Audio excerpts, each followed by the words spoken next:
Science வளர்ந்துருச்சு, technology வளர்ந்துருச்சு.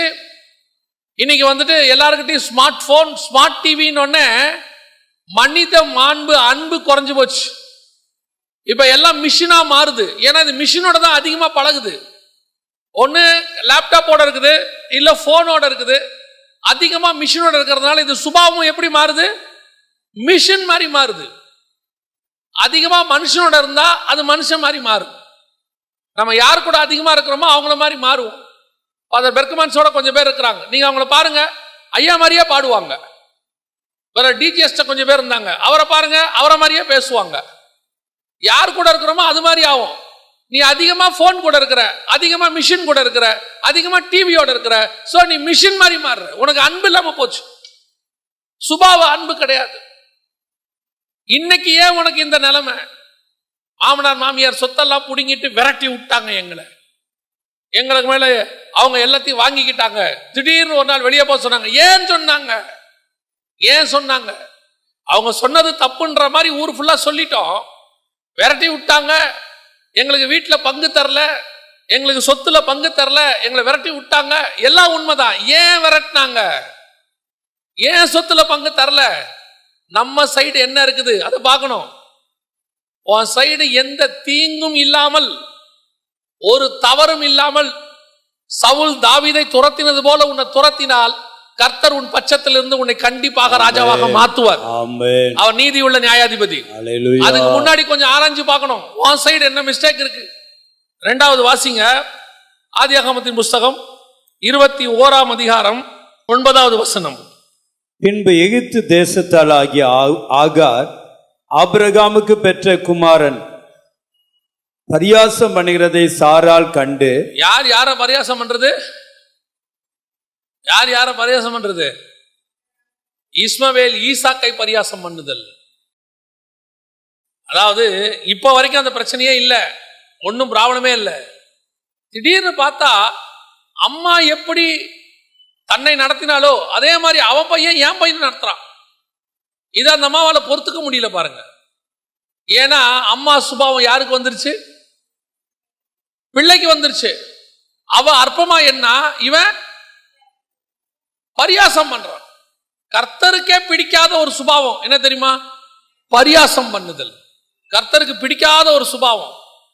உட்கார்ந்து பரியாசம் பண்ணி, கிண்டல் பண்ணி, நம்ம உட்கார்ந்து மாமனார் மாமியாரை கிண்டல் பண்றோம், நம்ம உட்கார்ந்து அப்பா அம்மாவை கிண்டல் பண்றோம். அதை உட்காந்து நம்ம பையன் பார்த்துட்டே இருப்பான். அதே தான் அவனும் பண்ண போறான் அடுத்து. சிலர்லாம் பார்த்தீங்கன்னா வீட்டில் உட்காந்துட்டு பாஸ்டரையும் ஊழியக்காரங்களையும் கமெண்ட் அடிப்பாங்க. உன் பையன் எப்படி தேவ பக்தியில வளருவான்? அப்புறம் நீங்க வந்து பாஸ்டர் கிட்ட சொல்றீங்க, என் பையன் கீழ்ப்படியவே மாட்டேங்கிறான், சபைக்கு வரவே மாட்டேங்கிறான். என்ன காரணம்? நீங்க என்ன பண்ணீங்கன்னு கொஞ்சம் உட்காந்து பாருங்க. நம்ம செய்யற ஏதாவது இங்கிலீஷ்ல ஒன்று இருக்கு, for each and every reaction there is a opposite reaction அப்படிமா பிசிக்ஸ்ல. நாம என்ன செஞ்சாலும் திருப்பி ஒரு ரியாக்ஷன் உண்டு.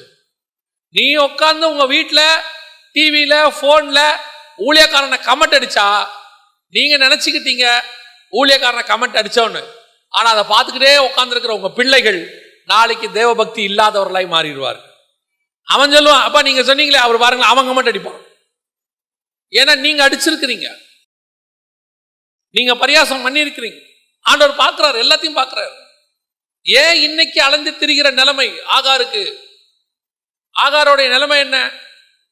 ஒரு நாள் பரியாசம் பண்ண, ஒரு நாள் அற்பமா என்ன, இதெல்லாம் நாம் பண்ண தப்பு அப்படின்னு அந்த அம்மா ஒத்துக்காது. அதையும் தாண்டி அந்த அம்மா வச்சுக்குது பாருங்க. அவள் கடினமாய் நடத்தின உடனே சாராளை விட்டுட்டு ஆகார் ஓடிருச்சு. ஓடின ஆகார் ஆண்டவர் சொல்ற, திரும்பி எங்க போ? சாராள்கிட்டே போ. திருப்பி வந்து ஆகார சாராள் வச்சுக்கிச்சா இல்லையா? திருப்பி சேர்த்துக்கிட்டாங்க, சேர்த்து வச்சுக்கிட்டாங்க. அதுக்கப்புறம் குழந்தை பிறக்கிற வரைக்கும், அதுக்கப்புறம் 13 வருஷம் கூட வச்சிருந்திருக்கிறாங்க. அற்பமா என்ன வேலைக்காரியை 13 வருஷம் அந்த அம்மா கூட வச்சிருந்திருக்கு, குறைஞ்சபட்சம் நான் சொல்றது. ஏன் இன்னைக்கு உனக்கு இன்னைக்கு அலைந்து திரிகிற நிலைமை? முன்னாடி என்ன பண்ணீங்கன்னு யோசிக்கணும். எதை விதைச்சிங்க அதைத்தான் இப்ப நீங்க அறுக்குறீங்க. அதான் இருக்கு, நீதிமானுக்கு பூமியிலேயே சரி கட்டப்படும். இன்னைக்கு நீங்க பண்றதுக்கு முன்னாடி ஒரு வாட்டியும் அடுத்தவன் மேல பழிய போடுறதுக்கு முன்னாடி உட்கார்ந்து நீங்க கொஞ்சம் யோசிங்க, இதுக்கு நான் காரணமா? நான் எங்கேயாவது மிஸ்டேக் பண்ணியிருக்கிறேனா? நான் எங்கேயாவது தவறு பண்ணியிருக்கிறேனா? நல்லா போயிட்டு இருக்கோம் வாழ்க்கையில், திடீர்னு ஒரு பிரச்சனை இடையூறு வருதுன்னா உட்கார்ந்து கொஞ்சம் யோசிக்கணும், இதுக்கு பின்னாடி என்னுடைய பங்கு ஏதாவது இருக்குதா? அப்படி இருந்தால் அதை சரி செய்ய வேண்டியது உங்களுடைய பொறுப்பு. அதை சில ஆட்கள் அதை பத்தி பேசவே மாட்டான், அவன் பண்ண தப்ப சொல்லவே மாட்டான். மனைவியை குறை சொல்லும் போது மனைவியை மட்டும் சொல்லுவான். நாங்க நல்லா தாங்க பார்த்துட்டோம். ஒரு மனிதன் எனக்கு ஃபோன் பண்ணாரு ஒரு வாரத்துக்கு முன்னாடி, வெளிநாட்டில் இருந்து. கிட்டத்தட்ட ஒரு 3/4 மணி நேரம் தன் வீட்டில் உள்ள ஒரு பெண்ணை குறித்து தான குறை சொல்லிக்கிட்டே இருக்கிறார். அந்த ஃப்ளோல அவர் பண்ணதையே அவர் சொல்ல வந்துட்டு நிறுத்திட்டாரு. அவர் என்ன பண்ணாருன்னு 3/4 மணி நேரம் பேசிட்டு, இதுக்கு நீங்க தான் பிரதர் ஒரு தீர்வு சொல்லணும்னாரு. நீங்க முதல்ல அவங்கள வர சொல்லுங்க, அவங்கள வந்து பேச சொல்லுங்க. இல்ல அவங்க பேசினா பிரதர் எங்க பக்கத்து குறையெல்லாம் சொல்லுவாங்க. நான் தான் கேட்டேன், அதுதான் வேணும். இப்போ உங்க பக்கத்துல நீங்க ஒரு இல்ல அது பொய்யா கூட இருக்கும், இப்ப நீங்க சொன்னதுல எல்லாமே உண்மையான்னு கேட்டேன். இன்னைக்கு நிறைய பேருக்கு தன் பக்கத்தில் உள்ள நியாயம் மட்டும் நியாயமா தெரியுது, தான் பண்றது எதுவுமே தப்பா தெரியாது. உடனே சாரால் துரத்திட்டாங்க, என் பிள்ளைய தனியா விட்டுட்டாங்க, எங்களுக்குன்னு ஒண்ணும் இல்லை, எங்களை தனியா ஆக்கி விட்டாங்க, சொத்தை பிரிச்சுக்கிட்டாங்க, தனியா அனுப்பிச்சு விட்டாங்க, இன்னைக்கு நாங்க கஷ்டப்படுறோம். உண்மை, அதுக்கு நீங்கள் எந்த விதத்தில் காரணம்? அதை யோசிச்சு பார்க்கணும், அதை யோசிச்சு பார்க்கணும். ரெண்டாவது, இப்போ ஆகார் போய் என்ன பண்றாங்க, ஒரு வசனம் வாசிங்க, 16வது வசனம்.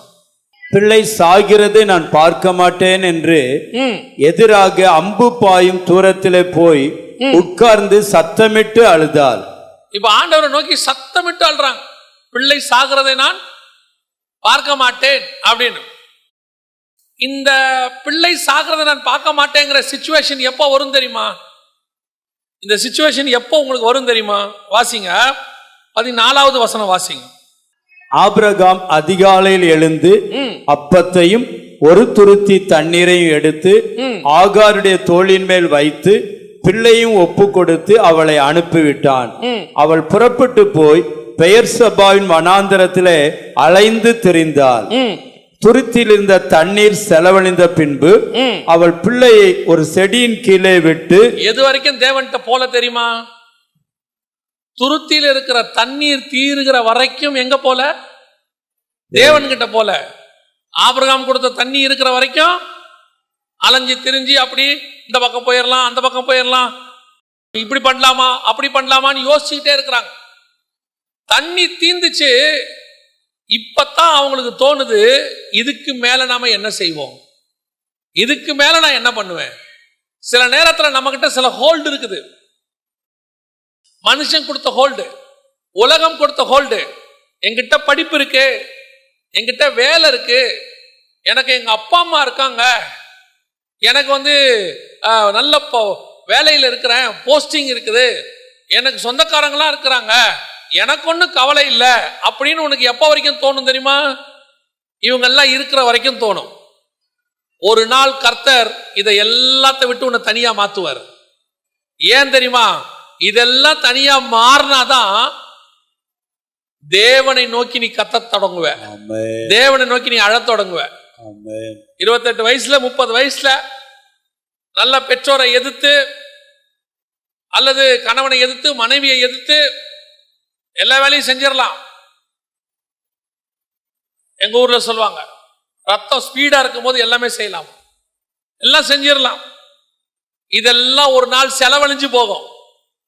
செலவழிஞ்சு போய் பலன் குன்றி கூட ஆள் இல்லாம இருந்தவன் எல்லாம் சாவர வரைக்கும் கர்த்தர் வெயிட் பண்ணுவாரு. எனக்கு என்னங்க கவலை, எங்க அப்பா இருக்கிறாரு. அப்படியா? கர்த்தர் பாப்பாரு, அப்பா சாவர வரைக்கும் வெயிட் பண்ணுவோம், பொறுமையா வெயிட் பண்ணுவோம். எனக்கு என்னங்க கவலை, நல்ல வேலை இருக்கு. அப்படியா? வேலையை விட்டு உன்னை தூக்குற வரைக்கும் வெயிட் பண்ணுவோம். எனக்கு எங்க அப்பா கொடுத்துட்டு போன, எங்க அம்மா வச்சுட்டு போன சொத்து இருக்குது. அப்படியா? ஏமாத்தி சொத்து காணாம போற வரைக்கும் கொஞ்சம் வெயிட் பண்ணுவோம். கர்த்தர் பொறுமை உள்ளவராய் காத்துக்கிட்டே இருப்பாரு. நம்ம அலைஞ்சு திரிஞ்சு ஆடி ஓடி ஜாலியா 10 வருஷம் ஓடிடும், 20 வருஷம் ஓடிடும். இப்ப துருத்தி தண்ணீர் தீந்துரும், இப்ப ஒண்ணும் இருக்காது, வயசும் 60 ஆயிடும். அப்பத்தான் நான் சாகிறதை பார்க்க வேண்டிய நேரம் ஒண்ணு வரும். இப்போ தாங்கி பிடிக்கவும் ஆள் இருக்காது, மருந்து வாங்கி கொடுக்கவும் ஆள் இருக்காது, சூழ்நிலையில மருந்து வாங்கறதுக்கு காசும் இருக்காது. 40 ஆடின ஆட்டத்தினுடைய விளைவு 60 காட்டுவார் கர்த்தர். அதுதான் எப்பவுமே வசனம் சொல்லும், நீ வாழ வயதுல கர்த்தரோடு கூட நீ நீதிமானா இருந்தால் முதிர் வயதிலும் அவர் உன்னை தாங்கி பிடிப்பார். வாலிப வயதுல பலன் இருக்கு, பணம் இருக்கு, வேலை இருக்கு, சொத்து இருக்குன்னு ஆடிட்ட ஒரு நாள் வரும், கணக்கு தீர்க்கிற கர்த்தர் ஒருவர் இருக்கிறார். அவர் கணக்கு கரெக்டா தீர்ப்பாரு, அவர்கிட்ட மிஸ்ஸே ஆகாது. என்னுடைய தெரிந்த சொந்தக்காரர் ஒருவர் கல்யாணமான உடனே அந்த அம்மா அவரை தனியா கூட்டிட்டு போயிருச்சு, தகப்பனை விட்டு, தகப்பன் தாயை விட்டு. அந்த தகப்பனுக்கு 4 பெண் பிள்ளைகள், யாருக்குமே கல்யாணம் பண்ணி கொடுக்கல. இவர் பண்ணி வச்சு, என் பையன் என் பிள்ளைகளுக்கெல்லாம் கல்யாணம் பண்ணுவான், அவரை மட்டும்தான் படிக்க வச்சார், மற்றவங்களாம் படிக்க வைக்கல, ஏன்னா காசு இல்லை, பையன் காப்பாத்திடுவான்னு சொல்லி. ஆனால் திருமணமான புதுதுல அந்த அம்மா அந்த ஆளை கூட்டிட்டு போயிருச்சு, அவங்க போயிட்டாங்க. அதுக்கப்புறம் அந்த தகப்பன் தன்னுடைய மூத்த மகளை கொஞ்சம் படிக்க வச்சார். அடுத்து அந்த மூத்த மக தான் அந்த குடும்பத்தையே காப்பாத்தினாங்க. தங்கச்சிகளுக்கெல்லாம் கல்யாணம் பண்ணி வச்சாங்க, சீர் செஞ்சாங்க, எல்லாம் பண்ணாங்க. இந்த மனுஷன் கண்டுக்கவே இல்லை. பெரிய போஸ்டிங், அந்த காலத்திலே மாசம் 40,000 சம்பளம். 1970-80 40,000 சம்பளம், பெரிய சென்ட்ரல் கவர்மெண்ட்ல இருந்தாரு. கண்டுக்கல. ஆனா நீதிமான், சிகரெட் பிடிக்க மாட்டாரு, குடிக்க மாட்டாரு, எந்த கல்யாணத்துக்கு வந்தாலும் கோட்டு போட்டு நீட்டா நிப்பாரு. பாக்குறவங்களாம் சொல்லுவாங்க, பெரிய இடத்துல வேலை பார்க்கிறாரு, பெரிய மனுஷன், நல்லவன். ஆனா குடும்பத்தை கவனிக்காத பையன். நாள் வந்தது, அவருக்கு ஒரே மக, அதை டாக்டருக்கு படிக்க வச்சார், அதை வெளிநாட்டில் கல்யாணம் பண்ணி கொடுத்தார். இவருடைய தகப்பன் சாகும்போது அந்த தகப்பன் சொன்னாரு, என் பையனை ஒரு தடவை பார்க்கணும், வர சொல்லு அப்படின்னு. இவர் பையனுக்கிட்ட சொன்னோடனே அவர் சொன்னாரு, அவரும் போறதுக்கு ரெடியா தான் இருந்தார். ஆனா அந்த மருமக சொல்லிருச்சு, இப்ப எதுக்கு போய் செலவு பண்ணி பார்க்கணும், போய்க்கலாம், பின்னாடி ஏதாவது நியூஸ் வந்தா போய்க்கலாம் அப்படின்ட்டாங்க. கடைசியில் அந்த தகப்பன் தன் மகனை பார்க்காமே செத்து போனார். அதற்கு பிறகு காலங்கள் உருண்டோடுச்சு. அந்த மகனுக்கு ஒரு மகள் பிறந்து, அவள் டாக்டருக்கு படிச்சு அவ வெளிநாட்டில் வேலைக்கு பார்க்க போயிட்டான். அங்கேயே திருமணம் ஆயிடுச்சு, எல்லாம் முடிச்சாச்சு. இவருக்கு 70-72 வயசு. சாக படுக்கையில் இருந்தாரு, நான் தான் கூட நின்றுகிட்டு இருந்தேன். சாக படுக்கையில் இருந்தாரு. அப்ப அவர் சொன்னாரு, ஒரே ஒரு வாட்டி என் மகளை பார்க்கணும், ஒரே ஒரு வாட்டி நான் மகளை பார்க்கணும், அவளை கொஞ்சம் எப்படியாவது வர சொல்லுங்க அப்படின்னு சொல்லி நாங்க போன் பண்ணி அமெரிக்காவுக்கு சொன்னோம். அந்த மகளும் உடனடியா நான் கிளம்புறேன் அப்படின்லாம் சொல்லிட்டு கணவனும் மனைவியும் கிளம்புனாங்க. கிளம்புற நேரத்துல அந்த கணவனுக்கு மட்டும்தான் வீசா கிடைச்சிச்சு அங்கிருந்து வர்றதுக்கு, மகளுக்கு கிடைக்கல. மக சொல்லிச்சு, என்னால வர முடியல, அவர் அனுப்பி வச்சிருக்கிறேன், அவர் வந்து எல்லாம் பண்ணுவாருன்ட்டு. அவர் வந்தாரு, பார்த்தாரு, கடைசி காரையெல்லாம் அவர் தான் பண்ணாரு. ஆனா சாகும்போது அந்த மனுஷன் சொன்னாரு, இவர் வந்ததுக்கு என் மக வந்திருந்தா ஒரு வார்த்தை நான் பார்த்திருப்பேனே, என் மகளை பார்க்காமையே சாகுறனேனாரு. தன் தகப்பனை தன்னை பார்க்க விடாமல் தன் தகப்பன் செத்து போனான். 70 வருஷம் கழிச்சு கர்த்தர் நியாயம் தீர்த்தார். கர்த்தரை சாதாரணமா நினைச்சிடாதீங்க. ஜீவ புஸ்தகத்துல, ஞாபக புஸ்தகத்துல எல்லாத்தையும் எழுதி வச்சிருப்பாரு. நீ உன் தாய் தகப்பனுக்கு என்ன விதைக்கிறையோ அதை உன் பிள்ளைகளை கொண்டு கர்த்தர் நியாயம் தீர்ப்பார். உன் பேர பிள்ளைகளை கொண்டு நியாயம் தீர்ப்பார். இன்னைக்கு படிப்பு, சம்பாத்தியம், ஆஸ்தி கையில இருக்குது, ஆடுற ஆட்டம், கையில சம்பாத்தியம், மனைவிக்கும் வேலை, கணவனுக்கும் வேலை, கணவனை விட மனைவிக்கு பெரிய வேலை. No, I won't come, I am very busy. ஆண்டவர் பாப்பாரு, போ போயிட்டே இரு. 40 வருஷம் கழிச்சு நான் சொல்லுவேன், I am very busy. எவ்வளவு படிப்பு இருந்தாலும், எவ்வளவு பணம் இருந்தாலும் தாழ்மை இருக்கணும். அடுத்தவங்களை அற்பமா எண்ணக்கூடாது. சாராள் வயசானவங்க தான், ஆனா அற்பமா எண்ணக்கூடாது. கேள்விதான், 90 வயசு கேள்விதான், நீ வாலிப பிள்ளை தான். ஆகார், உனக்கு குழந்தை பிறக்குது, அவளுக்கு பிறக்கல, இருக்கட்டும், அவளை அற்பமா எண்ணாத. அதுக்கு அவளுக்கு ஒரு குறை. கர்த்தர் நினைத்தால் உன்னை வனாந்தரத்தில் தள்ளி அவளுக்கு ஒரு பிள்ளையை கொடுப்பதற்கு வல்லமை உள்ள தேவனாகவே இருக்கிறார்.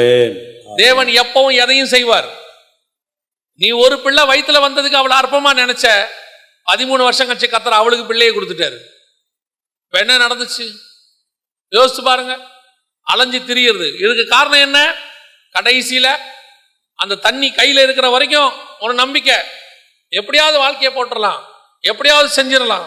ஆனால் துருத்தியின் தண்ணீர் தீர்ந்த போது இனி அவளுக்கு தெரிஞ்சிருச்சு, இவ்வளவுதான் லைஃப், இதுக்கு மேல நான் ஒன்றும் பண்ண முடியாது, நானும் ஒன்றும் பண்ண முடியாது, என் பிள்ளையும் ஒன்றும் பண்ண முடியாது. இந்த மாதிரி ஒரு இடத்துல கொண்டு வந்து கர்த்தர் நிறுத்துவார். ஒரு லாக். எதுக்கு தெரியுமா? நீ தேவனை நோக்கி பார்ப்பதற்கு. ஆமென். அப்பதான் ஆகாருக்கு தெரியும், ஐயோ நான் எங்க நாச்சியார் வீட்டுல இருந்திருந்தாலே என் பையனை ராஜா மாதிரி பாத்துக்கிட்டாங்களே, நாங்க பண்ண தப்பு தானே இன்னைக்கு வந்து நானும் என் பையனும் நடுத்தர்ல நிக்கிறோம், வனாந்தரத்துல நிக்கிறோம். நான் கொஞ்சம் பொறுமையா போயிருக்கலாமே, நான் கொஞ்சம் அட்ஜஸ்ட் பண்ணி போயிருக்கலாமே, நான் என் ஸ்தானத்தை புரிஞ்சிக்காம பெருசா நினைச்சிட்டேனே, இன்னைக்கு வனாந்தரத்துல நிக்கிறேனே. ஆண்டவர் உன்னை எதுக்கு தெரியுமா அந்த இடத்துல கொண்டு நிறுத்துறாரு? உன்னை சாகடிக்கணுங்கிறதுக்காக இல்ல, நீ உணர்வடைய வேண்டும் என்பதற்காக. ஆமென். நீ அதை உணரணும். சில நேரங்கள்ல கர்த்தர் உன்னை கடினமான பாதைகளை நடத்துறதுக்கு அதான் காரணம். நீ உணர்வடைய வேண்டும் என்பதற்காக, நீ தேவனை அறிய வேண்டும் என்பதற்காக. அதே அற்ப குணத்தோட, அதே பரியாசம் பண்ணுகிற சுபாவத்தோட நீ இருப்பாயானால் நீ முடிவு பரியந்தம் உன் வாழ்க்கை நல்லா இருக்காது. அதை கர்த்தர் உடைக்கிறார்.